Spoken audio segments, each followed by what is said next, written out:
All right, hello and welcome back to the YouTube channel. Today we are doing the long-awaited, just kidding, it's just me that's long-awaited Q&A, and we are going to answer some questions from Instagram in regards to the Chicago Marathon 2024. I obviously have to wear the race day top just like I did in last year's Q&A, and so I've got all of the questions in front of me and I'm just gonna kind of go through them, and yeah, we'll just kind of like chat about it. I hope you are enjoying the new medal stand. Gabriel picked this up and I think that it's pretty cool and it can like spin around, but yeah, really enjoying it. But the marathon medals actually are still sitting on my little medal holder, but this just helps it so that it doesn't break off the wall or anything. But we're just going to jump straight into the questions because there are a lot of really good ones and specific ones that I really want to dive deeper into. And so I hope that you enjoy this and I hope that this provides a little bit more insight, but let's just jump right in. So I want to start out with this question asking, what was your highlight of Chicago weekend? Obviously, race day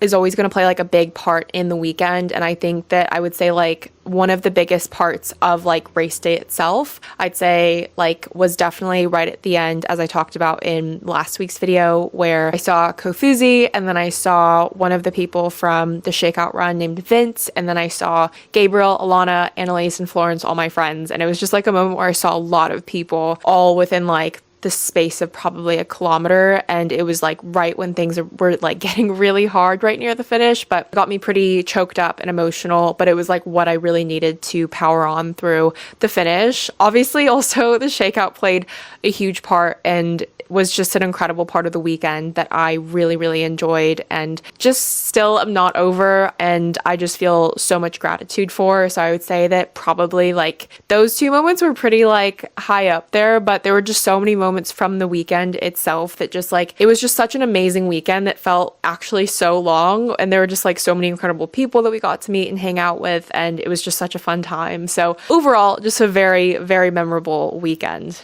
Okay, next question asks about the race. I think we're going to get some race day questions now, and I think it's just going to kind of jump back and forth. But do you feel like the crowds in Chicago made it easier or harder? I think that this is a really good question as it pertains to marathon major races, and if like you would ever consider a marathon major race. I mostly tend to run, like in terms of marathons, I've run more marathon major races than like local races. And like the thing is, whenever I compare these things to my previous experiences, like I always look at Manchester Marathon, for example, as a really great day where I did just feel really good. And that is like a pretty rare thing that you'll have as a runner. But I think that something that did play into that was like it wasn't super crowded.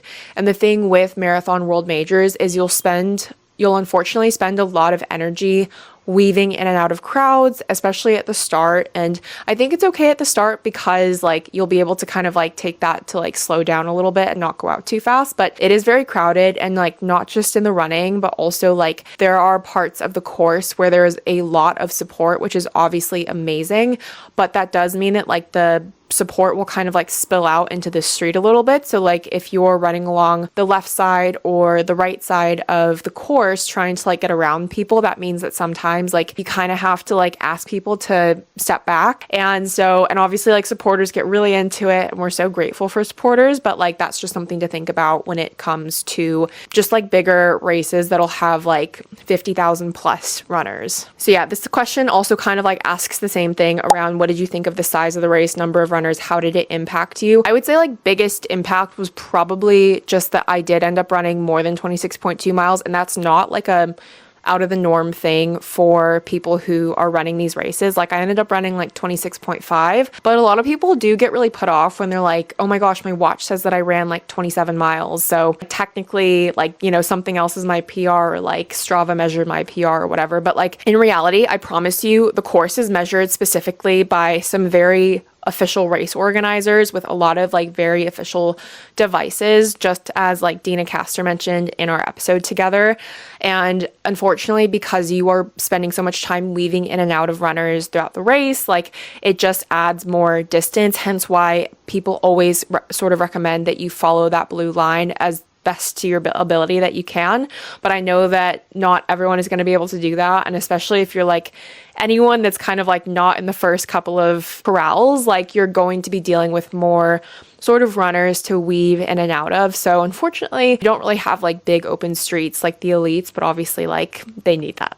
Next question asks, we're jumping right into it. What changed in your race plan? I thought you were going to go for a BQ, still so proud. The plan was to BQ, and the thing is, as I mentioned in my last video, when I spoke to my coach about like race day strategy, she asked me, do you want to BQ or do you want to PB? And so like for me, like that's 3:32.09. Do I want to get a PB that's faster than that? Or do I want to go for a BQ being 3:25, being a much quicker pace than what I would say that I'm like more so necessarily comfortable at? And I think that at that point in time, as I mentioned in my last video, like I wanted to go the more sensible route of just like wanting to PB. So I was genuinely gunning for more of like a sub 3:30 rather than a sub 3:25. And I think that like realistically, if I were having a really good day, I do believe that I have it in me. I do believe that I can go and run a 3:25 or maybe faster. But I just think that especially given those circumstances, like I knew that it wasn't my day around halfway, a little earlier than halfway maybe. And so I just kind of figured like it's better to just like change your plan, keep yourself in a positive mindset, but like find a way to keep going rather than be hard on yourself for not being able to go for race day goals or be able to hit anything or aim for a specific target or be really hard on yourself if you don't get a certain time. Like in that moment, you have to be so quick to change your mindset and change your perspective, but be able to still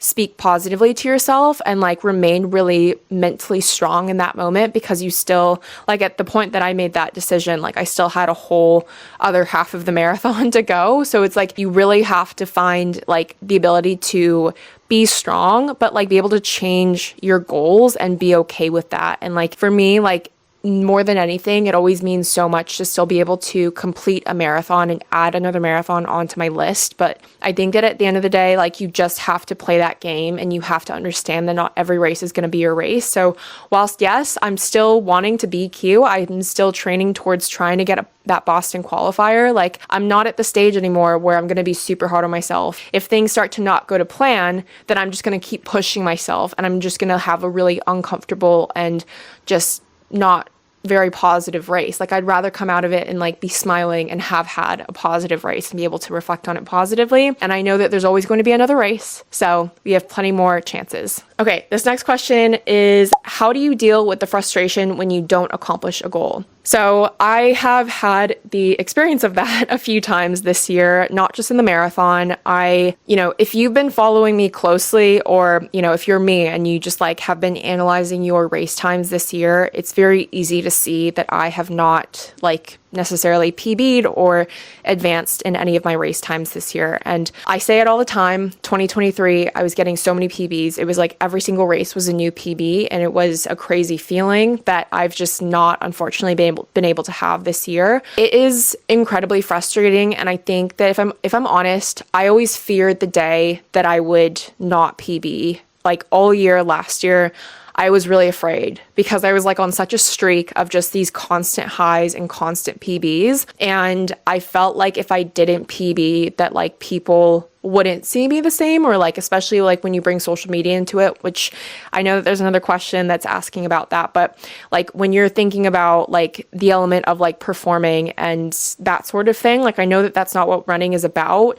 Like for me, running is about like trying to get better for myself. And like if I can share that journey online, that's awesome. But I think that after you do like have all these PBs and you get to share that online and people are like really inspired by that, it really makes you question like whether or not, like not PBing is like good enough. And I think that when I had my first race this year and I didn't PB, the thing is like, it gave me such a mentality of just like, I went into that race thinking like, oh, minimal training, like I'll just be able to PB, no problem. And I was brutally surprised and very sad very quickly. And it was sort of like a new level of frustration. And like, cause in running, I already hold myself to a pretty high standard. And then when I'm not hitting those goals anymore, it's even harder because like in one sense, I want to work harder, but in the other sense, like I'm really questioning everything. I'm questioning like if I'm training hard enough, if I'm eating right, if I'm recovering enough, all of these things. And then I also question like what sort of, image that portrays for like you guys online and just like someone who's like not advancing and not progressing, and like what sort of, I guess, like precedent does that set? And that sounds so stupid and like big-headed of me, but I want to bring in the next question because I think it's very relevant. So it's the same person who asked this next question saying, do you feel pressure to perform, parentheses, running performance for social media? And I think that I definitely did at the beginning of this year, and like last year, it always felt like a really great thing that I got to share because I knew that like getting a PB means that you perform well. It means that like, I don't know, maybe like more people like you or more people think that you're a great runner. And I think that like the thing that I've learned this year is that like PBs don't define you. And to quote Tom Trotter, PB is not a time, it's a feeling, or something like that. But like running is so much more than PBs. And I think that like when I think about the name resiliency in running, like that you don't find resiliency and PBing in every single race that you do. For this year, it's looked like trying to find the resiliency in these races where I'm not PBing, in a year where I feel like I'm plateauing. And it feels really frustrating, don't get me wrong, but I feel like in order to advance in running, you have to learn that like every single race is a lesson and it doesn't have to be seen as a setback. And like, even if you go out and have like the worst race where you just feel horrible, no matter what, you have to try and find a lesson in it. Like, don't try and find it immediately. If you're feeling really emotional and angry, like give yourself 24 hours. I think that that's like a rule that my coach gave me. And then when you're ready, like try and think about it and try and find the lesson from it. Because I think that in every scenario in racing, you can always find a lesson. And I think that in being able to share that message of failure, and like, especially when you're going for a goal quite publicly and like failing at it now 3 times, like it really sucked the first time. But I think with every time that I have failed, like I learned just more and more that like playing the long game with this is going to be the name of the game. And like when you set big goals, it's going to be so much more meaningful when you do hit that goal. And like watching people like Nick Bester on YouTube and on social media, like go for a sub 220, which I know is like crazy impressive compared to like maybe like my goal, but like seeing him go after it, and on the 7th try, he gets it. And then like seeing just like everyone that's been like behind him and watching him, and like not necessarily like pointing a finger and saying like, oh, you're such a failure, but like actually that they've been like so like keen on him just like trying to get this goal and just like wanting it just as much for him as he does for himself. And I think that that's what I'm finding with like the community with resiliency in running is like the more that I've actually failed, the more that I feel like you guys are like behind me as well, more and more. And like I know that like it has to come from within myself, and I have to find like strength and confidence and everything from within me. But I do feel like there has been like a message that I've been able to share in that like quote unquote failure that hasn't been like the most negative thing, and has kind of like taken away that pressure to feel like I have to perform, if that makes sense. Next question asks, how do I stop comparing myself to other people's running?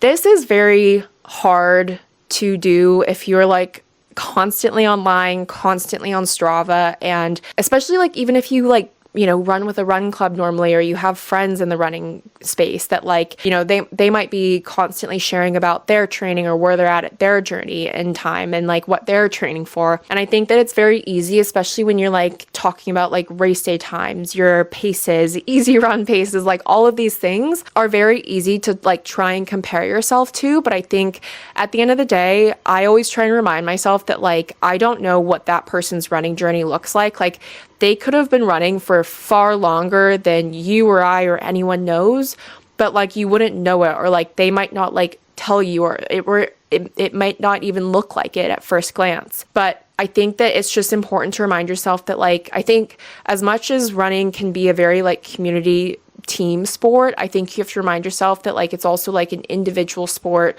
that like you need to focus on your own running journey. And like at the end of the day, like you should just focus on that, because like that should be what matters to you. Obviously, like you can have friends in the running space, and like the right friends in the running space are not going to make you feel bad about paces, times, or any of these things. They're going to support you on your own running journey. But I think that if you really find yourself like struggling, like honestly, if you want to go private on Strava, if you want to like, you know, delete social media for a little bit, like these things I think are kind of what a lot of my running friends have done in the past that they find really helpful to kind of help them sort of like change the focus to be back on themselves and like their own training, to like remember their why and remember like why they started running in the first place and why they're training for a specific race, why they're going for a certain goal or time or whatever it is. And I think just trying to like refocus that to you is always really important and a great way to try and like stop comparing yourself so much. Definitely easier said than done. The next question asks, mentally, how were you feeling going into Chicago? I did not keep it a secret at all. I was being very obvious and sharing about the fact that I felt really good. And like, I felt like the entire week leading up during race week, I just felt like I was in such a good headspace, and I was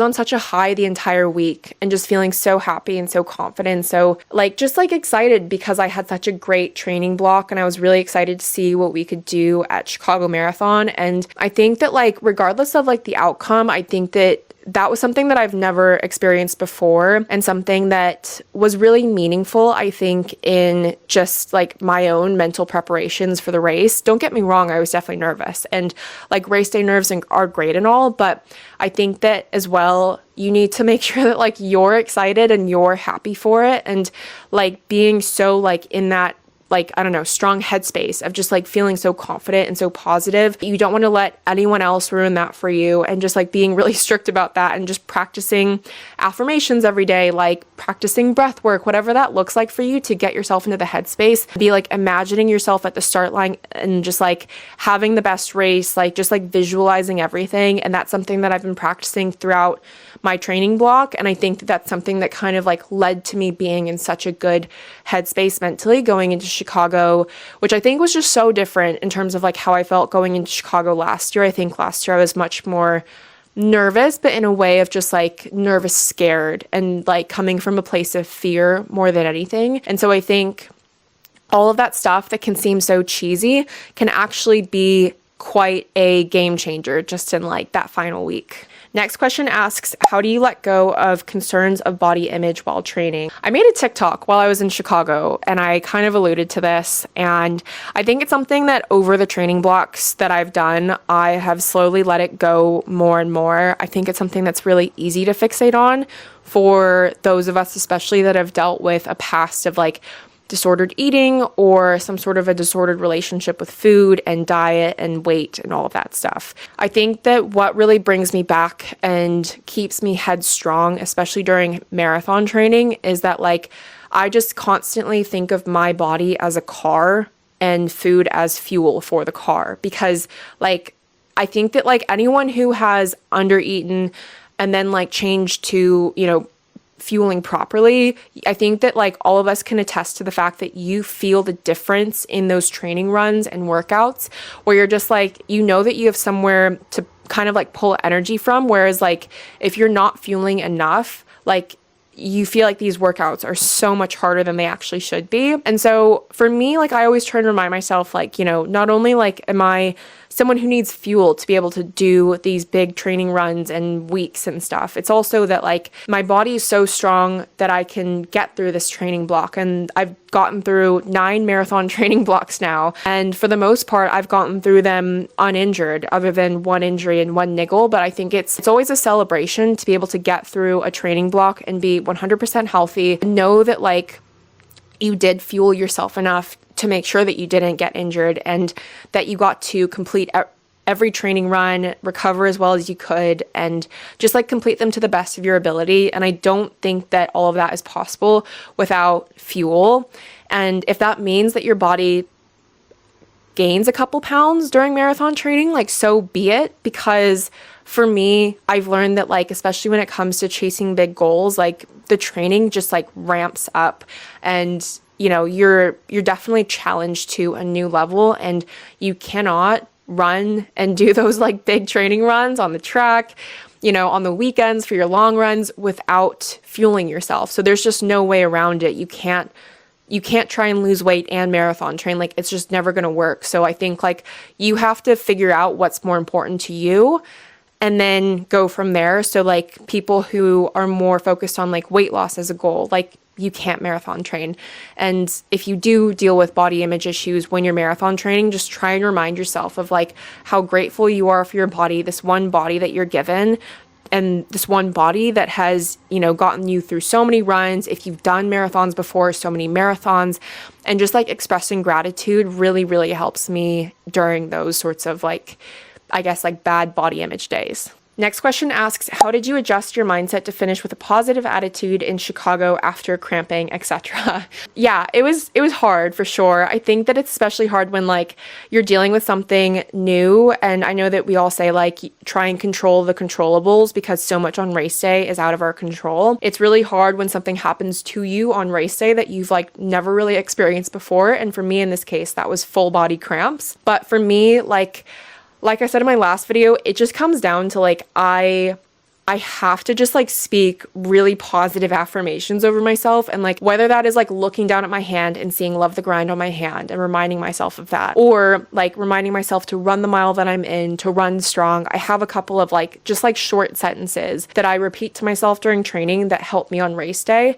And like, especially when it starts to get hard, like I'm pretty sure right before Kofuzi found me like at 39K, I was like, talking out loud to myself, no one else, just to myself, and just saying like, keep going, like just focus on this mile, focus on mile 23, and then you'll focus on mile 24. But like really taking it 1 mile at a time and like reminding yourself like, I'm strong, like I can do this. And just like saying all of these things of like present tense, like I am strong, I am going to finish this marathon, I can do this. And just like saying that over yourself, like really helps like your mind, body, muscle, like connection and everything, and just like tell yourself that you are going to do this and you are going to keep going. So I think for me it was definitely down to just like those affirmations and just like reminding yourself as well of like how far you've come, how many training runs that you've done. They were much harder than this, that you can definitely get through in the final kilometers of a marathon. Next question asks, biggest lessons from the training block and race day.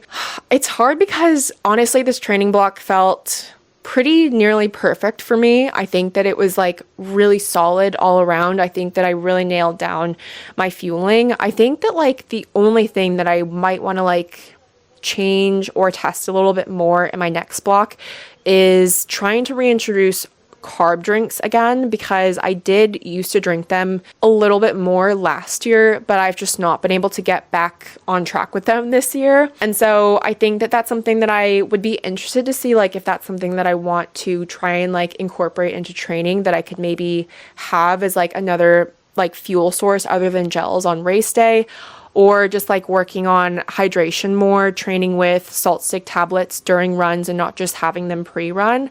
I think in terms of race day, I'd say that like probably my biggest lesson was just, I don't know. I don't think that like there was anything super negative. I think that like the thing is you can only prepare for a race so much. And so like I think that like the biggest thing that I might change, if I knew that like it was something about like my hydration and salts, then like maybe that means like more salt stick chews and training with that during training. But I think that actually a big part that played into that when I had another like kind of recap and post-race call with my coach the other day was just like, I mean, yes, we talked about like it was the day that my period was due and I was having like really intense pains in my uterus and full body cramping. And she talked about how that sometimes happens to female athletes, but she was also talking about how travel and long haul travel can play a huge part. And I think that this is something that I didn't really take into account. And I kind of just thought like, yeah, we can just hop and skip over to Chicago and it'll be fine. And I didn't realize just how long like the flight would be. Obviously you're adjusting to time and jet lag and everything. I think that like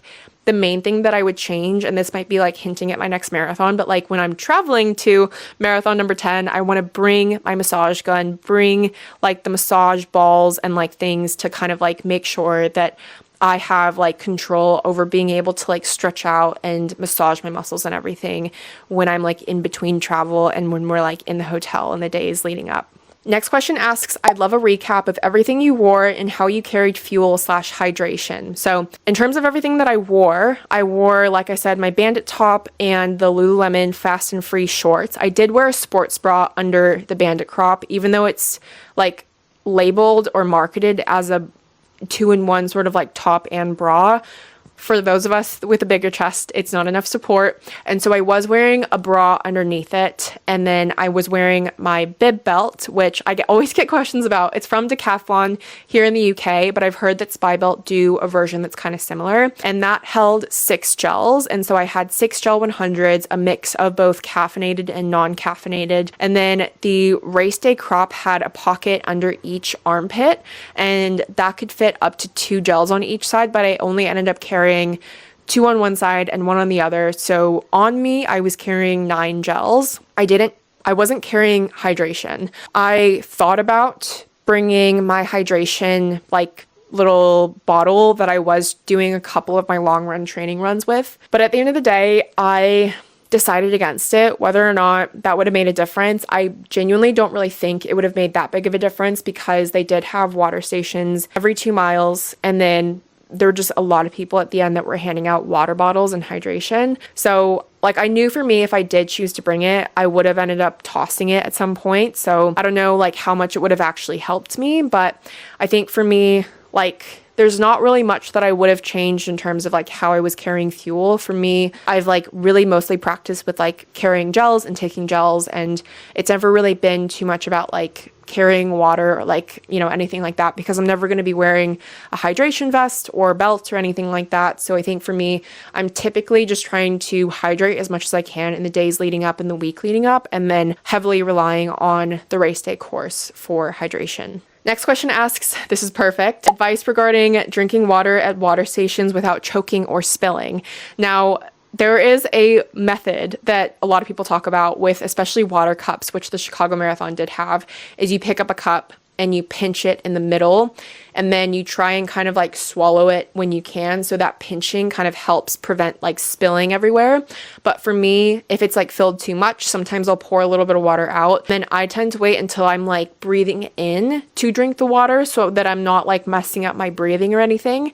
And so I'll like breathe out and then drink the water, and then breathe out, you know, swallow everything, but kind of like take it and take it slowly. So I'm not trying to like throw it all back at once. Again, like this will look different for everyone, whether or not like a water cup will suffice for you if you need more hydration. Like everyone's going to be different when it comes to that stuff. So just because I say like earlier that I don't do a hydration vest or belt or anything doesn't mean that you don't have to. Like, you need to do what's best for you. But yeah, for those of us who do rely on the course, I know that there's a bunch of videos online that will show you like exactly how to like pick up a cup, pinch it, and try and drink it as best to your ability as you can, because it's never going to be perfect. Also, if you just want to stop and drink it, that's another thing. Like if you want to just do that, that's completely okay. Next question asks, will you try to Boston qualify at the New York Marathon? I'm not running the New York Marathon, and a lot of people have guessed that or thought that I am running the New York Marathon. Don't get me wrong, I would love to run it one day, and it's definitely on my bucket list because I want to do the 6 stars, but I'm not running the New York Marathon this year. So I'll leave that for you to guess and as to what I'm going to be running. Okay, next question asks your go-to products for all things marathon and things you've tried that haven't worked out. This is really hard because like I can share that, but obviously like you need to figure out what works best for you, and you don't have to go off of like what works best for me and make like work for you. But I'll try and think of like a couple of key things, especially when I'm thinking about like say things that I'm like definitely packing for a marathon. Number 1, Body Glide. Obvious one. Like there was no way that I was running the Chicago Marathon in my Fast and Free shorts without Body Glide. I'm putting that under my armpits. I'm putting that between my legs in my chest area to prevent chafing. It's the best. I used to use Vaseline, and then ever since I started using Body Glide, it's a game changer, I promise. Like, and I am a Body Glide ambassador, but like, I swear by the product, genuinely love it. Next one is a hair like wax stick thing. It's linked on my Amazon storefront, and I always use it to get that slicked back hair look. And I think that whenever people are like, how do you get your hair so slicked back? It's not just the hair wax stick. It's a mix of like sweat from previous days, but also just like slicking my hair back and using that to help like keep everything like kind of like stuck down. But yeah, I would say like that would be probably my main hair product. And then we've got the chafing. I would say that I have a couple of bras that I really love. I've really been into, like, I've loved the Adidas pocket bra for the past year. It's got 3 pockets in front. And then there's a New Balance bra and Nike Trail bra that both have the pocket in the back. I was gifted some cool down running products recently that also have a phone pocket in the back. So I feel like that was sort of a new thing that I've fallen in love with, is just like wearing sports bras with a phone pocket so that I don't have to rely on shorts to like carry my phone with a pocket. Another key one for me is Morton. And again, this is going to be controversial because like gels and fuel is so particular to like everyone. So you have to figure out what sits best on your own gut, your own stomach, and you shouldn't just like go and buy a bunch of Morton because I take Morton. You need to go and like try a bunch of different gels and figure out what works best for you. I know that like I was standing at the start with a friend and she was like, yeah, I take honey gels and Veloforte gels that are like very natural, like, you know, flavors and things. And for me, like, I'm like, I just want the Morton and like very, you know, that taste that I know that is such a like slight sweetness that I can just like get down really quickly. And like, that just works for me. But obviously for fuel, that's super important. And then in terms of like shorts, I've been loving the Fast and Free shorts. Those have probably been like my go-to shorts for training all summer. I only have them in 2 colors at the moment, but I need to get some more because I wear them a lot. And then in terms of shoes, I feel like I could do a whole nother, I feel like I could always do a new video on like what shoes I'm wearing at the moment. And I'm going to be training in like a whole new line of shoes for my next marathon. But I think this training block, I really did fall in love with the Asics Super Blast 2. And I know that like for race day, everyone focuses on that shoe and like the Adios Pro like line is great. But in terms of just like a training shoe, I don't think I could recommend the Super Blast 2 enough. They're just a really great all around shoe. And I know that a lot of people will just use that for training and race day. And then I think the only other thing that I can think of is the High Five electrolyte tabs. Gabriel and I go through those packs so quickly and we're constantly ordering more and they're just really easy. I love the taste. They dissolve really quickly and they're just great to have throughout the week. I kind of have them daily, regularly, even if I'm not training. And so they're just really good to help with hydration. And yeah, products that like I've tried and haven't worked out. I don't know, this would probably come down to like things like gels that didn't sit well on my stomach or like things that I just like didn't actually enjoy. But I would say that if you follow me on social media, you'd maybe know about like one specific sports bra that I was sent once that was specifically meant to be for those of us with a bigger chest and just like need that support. And the bra did come undone 3 times on a 5-mile run, and that was pretty bad. But I would say that that's like probably the one bad experience that I've had with a product. But I would say for the most part, like you just have to test something out constantly to see if it works for you. And then if it doesn't work for you, like that's fine. Like, I don't know. I'm not someone to just like sit here and like bash a bunch of stuff. So yeah. Okay, next question asks, favorite Chicago sign you saw? I ran my first marathon at Chicago this Sunday. Love your podcast. Thank you so much. And congratulations on your first marathon. I have to say, I was trying to look at, for one thing, I thought that all of the Nike marketing was really funny. I'm going to be honest. I wasn't really looking up too much at the signs, but then like seeing all the photos after was really funny and like all of the footage and everything. Gabriel got a video of one sign that was like, said like, where is everyone going? Which I thought was quite funny. Obviously, I have to say that the signs that my friends made were probably some of my favorite because one of them said, Liz, you're a legend. I think there was another one that had something about a hot dog. Yeah, it was like one that said like, you're hotter than a hot dog. And then obviously those ones that are like the Mario like power up ones are always great. And people will like bring out like full on life size like plushies of the Mario like mushroom thing to like try and hit and power up. So yeah, I also saw people with their dog and a sign that said like come and high five like a good boy for like good luck or something like that, which I thought was really cute. But yeah, lots of great signs and they're always really funny and having to do with like, you know, remember that you signed up for this, that you paid for this, smile if you peed, like all of those I find are really funny. Next question asks, what is your next challenge? It is a marathon and it is coming up it's like 40 something days and it's coming up on December 1st, but I am doing one more marathon this year and I will share which one it is. But again, a lot of you have guessed in the comments, so I will be sharing sort of like an announcement sort of video sharing like what marathon it is, who I'm doing it with, and all of that exciting stuff, as well as just talking about like, you know, if I'm going to be changing training, what it's going to look like, because realistically, we only have 6 to 7 weeks to train for it. And my coach and I have agreed that like, I do want to have another go at trying to get as close to that Boston qualifying time as possible. So that's why she was big on like absolutely no running this week and like resting as much as possible. So I am resting to the max, but I will do a full video on that coming soon. Final question asks, what were some of your most confidence building workouts during this block? I think that genuinely I shared about all of like my big key long runs in my race day prep video, I think like before we left for Chicago. And I feel like those definitely played a big part. And I think just the ability to run at marathon pace for like up to 6 miles at a time with no rest is always a big confidence boost.